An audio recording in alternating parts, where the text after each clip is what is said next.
हम थे, ढाका था और थी गर्मियों की दोपहर। मेरे ढाका प्रेम का आलम यह था कि हर जगह इतिहास दरिया के पानी की तरह मेरे सामने बहता रहता। कहीं भी ठहर कर मैं अंजलि भर लेती।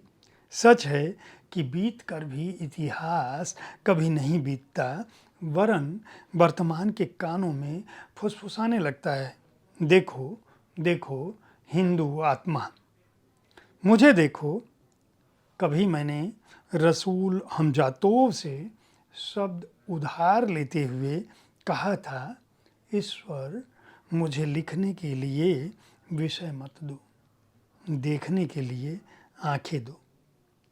ईश्वर ने लगता है शिद्दत से मेरी प्रार्थना सुन ली। मेरे शरीर में आंखें ही आंखें जड़ दी। मैं 100 आंखों से देखती, हजार कानों से सुनती।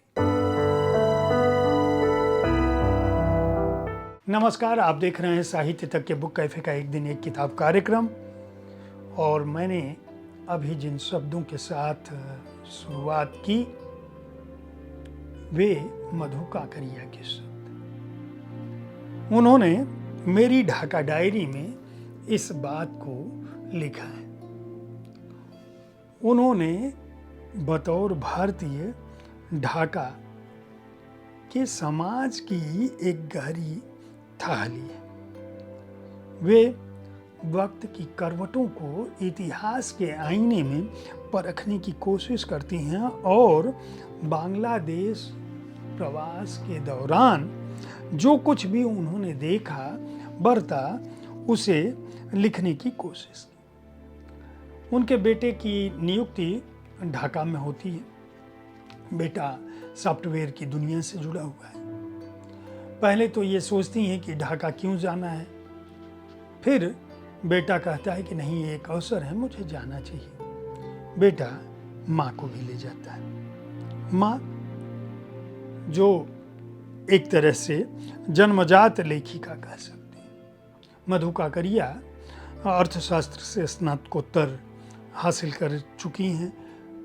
उनको उनके लेखन के लिए श्रीलाल शुक्ल स्मृति इफ्को साहित्य सम्मान सहित ढेर सारे सम्मान मिल चुके हैं, जिसमें प्रियदर्शनी अकादमी लिटरेरी अवार्ड भी शामिल हैं। खुले गगन के लाल सितारे, सलाम आखिरी, पत्ताखोर, सेज पर संस्कृति, सूखते चिनार, हम यहाँ थे, ढलती सांझ का सूरज, ये उपन्यास लिख चुकी हैं। बीतते हुए और अंत में यीशु, चिड़िया ऐसे मरती है, भरी दोपहरी के अंधेरे, युद्ध और बुद्ध, नंदीग्राम के चूहे, जलकुंभी, ये कहानी संग्रह उनकी आ चुकी है। वे जाती हैं और ढाका की मोहब्बत में गिरफ्तार हो जाती हैं। वहाँ उन्हें जो समाज मिलता है उसे वो इतिहास के आईने में दर्ज करती रहती हैं। उन्हें वो समय याद आता है बचपन का, जब किस तरह से बांग्लादेश को आज़ादी मिली थी, किस तरह से वहाँ की जनता ने भाषा और संस्कृति के सवाल पर एक ऐसे देश का निर्माण कर दिया था जो कभी धर्म के नाम पर भारत के भूखंड से अलग हुआ था। 1947 के बांग्लादेश जो तब पश्चिमी बंगाल से अलग हुआ था और पाकिस्तान का पश्चिमी पाकिस्तान के रूप में जाना जाता था, पूर्वी पाकिस्तान और पश्चिमी पाकिस्तान, वह कैसे बांग्लादेश बना और उस बांग्लादेश के बनने में किस तरह के हालात थे, भारत की उसमें क्या भूमिका थी, किस तरह से आज़ादी मिलने के बाद बांग्लादेश ने यह कहा था कि वह धर्मनिरपेक्ष देश होगा और किस तरह से वह कट्टरपंथिता के घेरे में फंसता चला गया। शेख मुजीबुर रहमान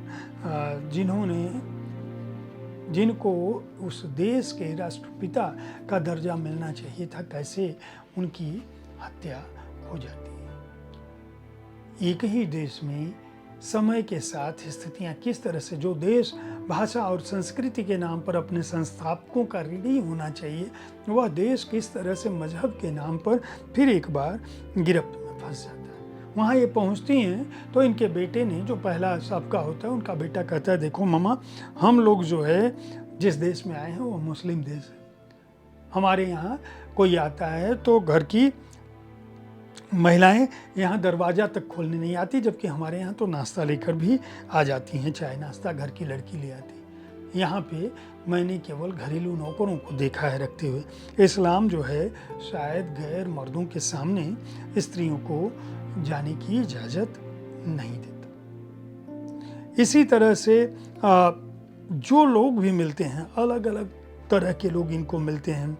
ड्राइवर मिलता है, पड़ोसी मिलते हैं, नौकरानी मिलती है, बड़े लोग मिलते हैं, सबके अलग अलग हिसाब किताब।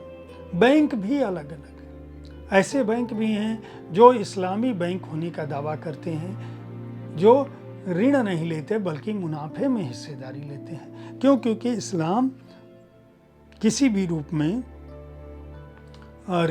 सूद लेने को गुनाह मानता है।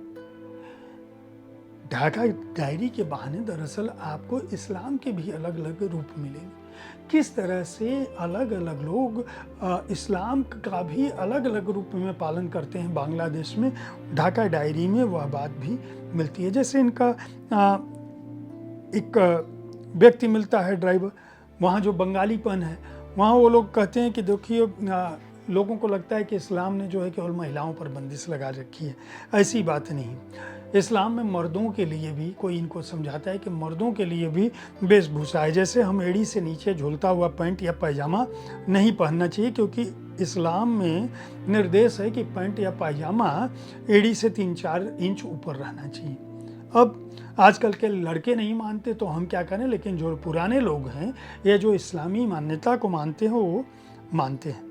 सवाल उनसे पूछा जाता है कि ऐसा क्यों, तो वो कहते हैं कि छोटी पैंट आपके अहंकार को भी छोटी रखी।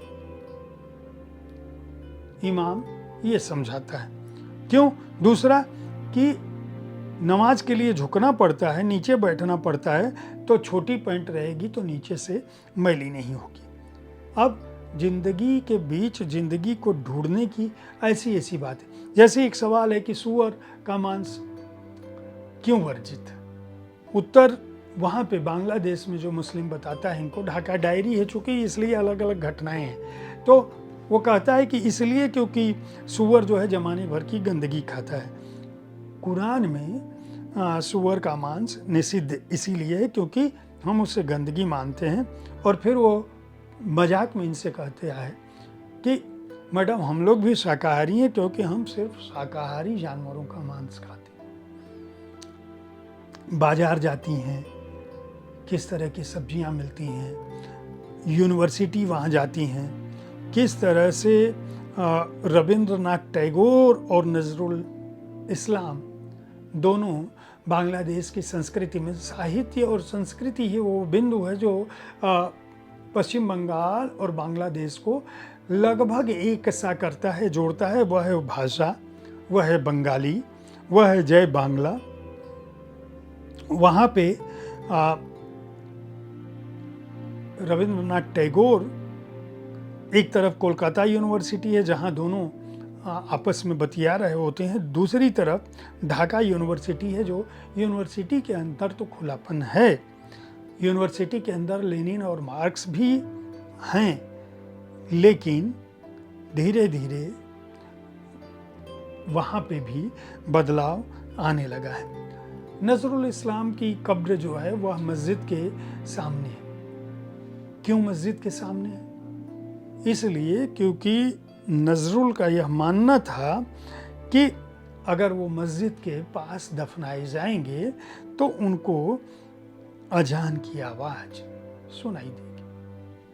अब एक लेखक जिन्होंने ये लिखा भी था, मस्जिदे काछे कब्र दियो भाई, जेनो आमी मस्जिद अजान सुनते पारी। इस रास्ते का नाम नजरुल इस्लाम एवेन्यू है। अलग अलग रंग है इसमें, बाजार का रंग है, संप्रदाय का रंग है,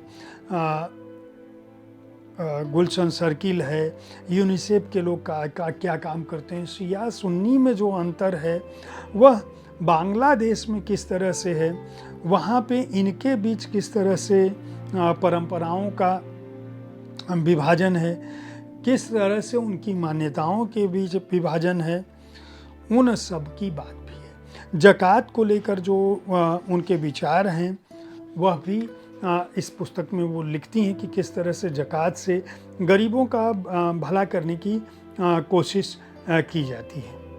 बांग्लादेश का जो समृद्ध तबका है वो 6 महीने, ढाका तो 6 महीने विदेश की हवा खाता है। शायद पाकिस्तान में भी यही स्थिति है। जो समृद्ध तबका है वो पूरी दुनिया में इसी तरह से, वहाँ के लोग डिज्नीलैंड भी जाते हैं तो भूखमरी, बेरोजगारी, जहालत और गरीबी भी वहाँ के चप्पे चप्पे पर बिखरी दिखती है।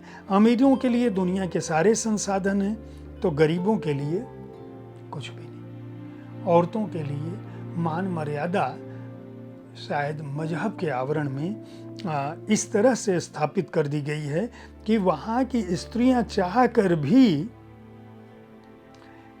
तस्लीमा नसरीन को पसंद नहीं करती। उनका मानना है कि तस्लीमा का साथ देने का अर्थ है कि आप अल्लाह के खिलाफ हो गए। यहाँ तक कि जो पढ़े लिखे लोग हैं वे भी इस बात को मानते हैं, क्योंकि यहाँ की स्त्रियां हिजाब को भी अपना मानती हैं। बॉटनी की प्रोफेसर हैं, पढ़ाई लिखाई करती हैं, वो कहती हैं कि दरअसल कोई ज़रूरी नहीं है कि हिजाब या बुर्का पढ़े लिखे लोग पहने, लेकिन इस्लाम के जो 5 नियम हैं, बुनियादी नियम, वह जरूर मानना चाहिए। लेकिन नासिरा हबीब जो ढाका विश्वविद्यालय की बॉटनी की प्रोफेसर हैं, वो जैसा सोचती हैं वैसा सभी स्त्रियां नहीं सोचती। वो कहती हैं कि ईमान यानी अल्लाह में विश्वास, नमाज जो 5 बार की हो, रोज़ा जो पूरे रोज़ा के महीने में रखा जाए, ज़कात यानी दान, और हज, ये तीनों अगर 5 अगर आपने कर लिया तो आप सच्चे मुसलमान हैं। लेकिन इस्लाम में कहाँ लिखा है कि औरतों को पर्दा करना चाहिए?